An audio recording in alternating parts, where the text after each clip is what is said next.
ओजन ह्रास पई फाइबर युक्त खाद्य बेस गुरुत्वपूर्ण।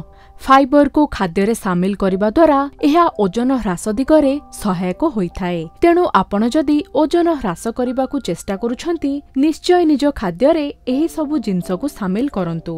राजमा रे प्रचुर परिमाण रे फाइबर रहिछि। एहा सहित हाई कार्ब रे मध्य एहा भरपूर। राजमार ग्लाइसेमिक इंडेक्स खूब कम होइथाए, जहाँकि एहाकू डायबिटीज फ्रेंडली एवं वेट लॉस फ्रेंडली मध्य बनाई थाए। कदली रे प्रचुर परिमाण रे विटामिन सी रहिछि।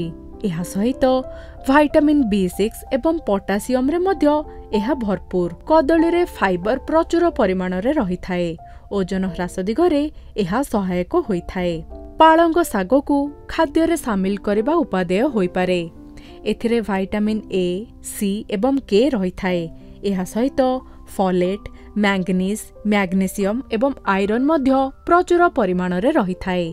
एहा शरीररू अधिक फैट को हटाइबारे सहायक होइथाए। ओजन ह्रास डाएट रे गाजर को सामिल करबा को भूलंतु नाही। गाजर रे प्रचुर परिमाण रे विटामिन K रहिछि। एहा सहित बेटा कैरोटीन एवं एंटीऑक्सीडेंट्स रे मध्य एहा भरपूर, जहाँकि शरीर को अनहेल्दी फैट ठारू दूरे रखिथाए। बेरीज जेपरिक स्ट्रॉबेरी, ब्लूबेरी इत्यादि खाइबा स्वास्थ्य पक्षे लाभदायक होई पारे। एथिरे एंटीऑक्सीडेंट्स रहिछि एवं फाइबर रे मध्य एही सबु बेरीज परिपूर्ण होइथांती।